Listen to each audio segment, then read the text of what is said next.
Cermin datar merupakan cermin yang biasa kita gunakan untuk bercermin. Nah, sesuai namanya, cermin tersebut permukaannya berbentuk datar.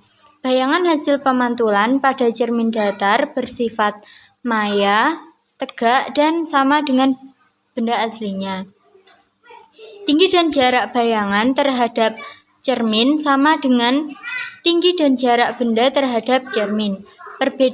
Perbandingan tinggi bayangan dengan tinggi benda pada cermin disebut perbesaran bayangan.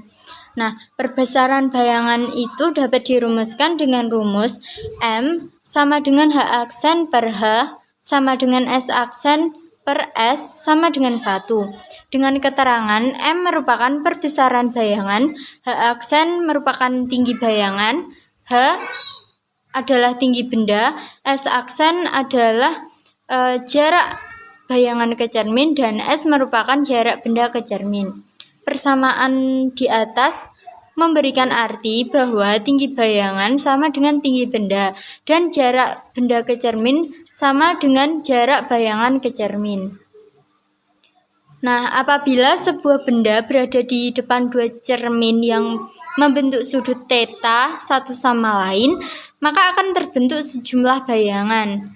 Jumlah bayangan yang dibentuk oleh dua buah cermin tersebut dapat membentuk sudut theta yang dapat dihitung dengan rumus N sama dengan 360 derajat per theta min 1 dengan keterangan merupakan N yaitu jumlah bayangan dan theta merupakan sudut apit kedua cermin.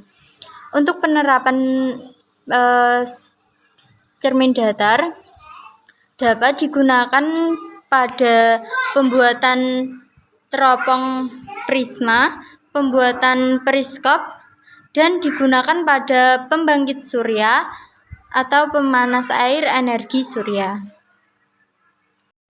Apabila diilustrasikan akan menjadi seperti ini.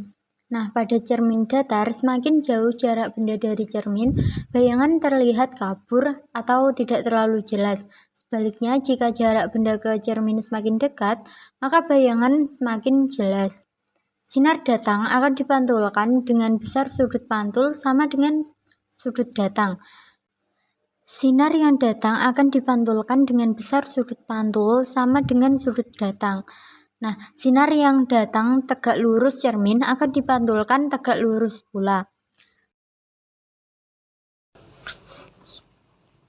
Kemudian pada cermin cekung ini, sebenarnya pada cermin cekung ini membentuk sebuah lingkaran yang sempurna dengan titik pusat kelengkungannya itu di sini atau disebut titik R. Kemudian di sini ada titik fokus.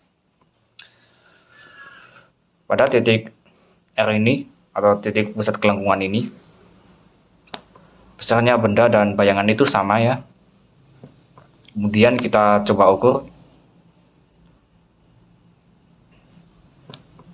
jarak dari cermin ke titik fokus itu sama dengan jarak titik fokus ke titik pusat kelengkungan. Kemudian untuk ruangnya pada cermin cekung ini ada 4 ruang. Yang pertama itu ada di sini, yaitu mulai dari cermin ini hingga titik fokus ini merupakan ruang 1, dan titik fokus hingga R ini atau titik pusat kelengkungan ini merupakan ruang 2, dan titik pusat kelengkungan atau R ini seterusnya adalah ruang 3. Untuk ruang 4-nya yaitu berada di belakang cermin.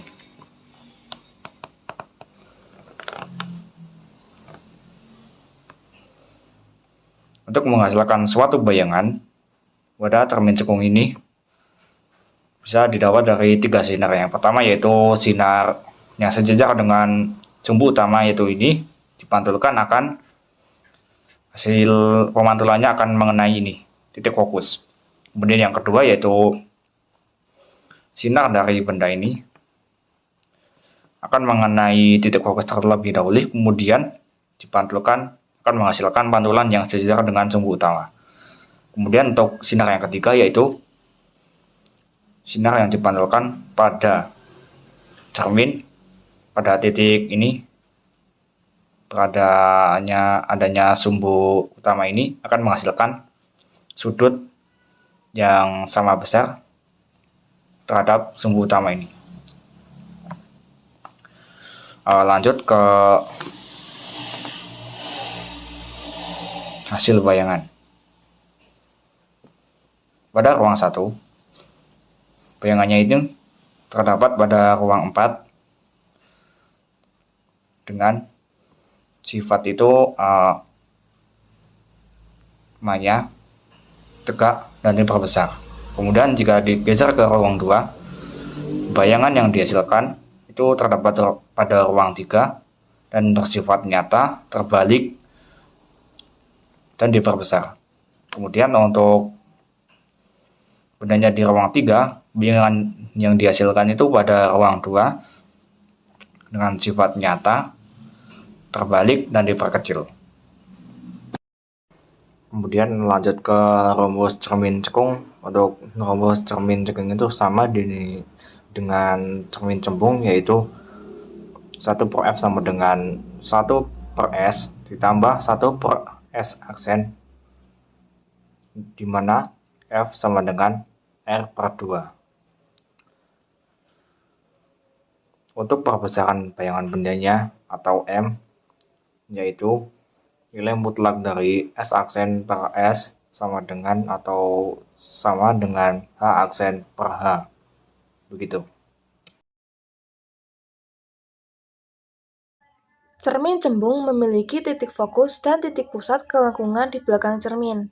Sifat bayangan cermin cembung selalu maya, tegak, dan diperkecil. Lukisan pembentukan bayangan karena cermin cembung dapat dilakukan dengan melihat sifatnya seperti berkas sinar sejajar sumbu utama dipantulkan seolah-olah berasal dari titik fokus, dan berkas sinar yang menuju titik pusat kelengkungan cermin, yaitu R, dipantulkan seolah-olah berasal dari titik itu juga. Pada cermin cembung, bayangannya selalu maya, tegak, dan diperkecil. Saat benda berada di titik fokus, ruang 1, 2, dan 3, bayangannya akan selalu ada di ruang 4.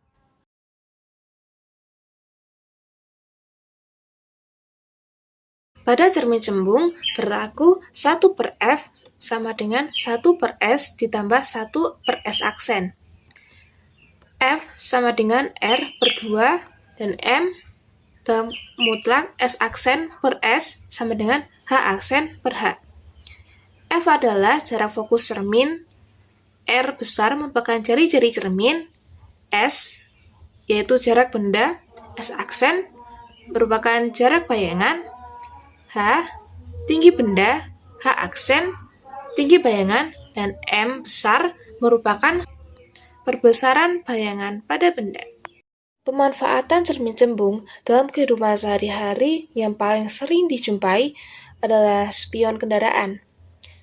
Kendaraan seperti mobil, sepeda motor, truk, dan kendaraan bermotor lainnya menggunakan spion yang terbuat dari cermin cembung. Dilansir dari Physics Libre Text, cermin cembung menghasilkan bentuk gambar yang diperluas antara titik fokus dan cerminnya, sehingga menghasilkan bayangan objek yang lebih kecil, juga pandangan yang lebih luas bagi pengendara kendaraan bermotor.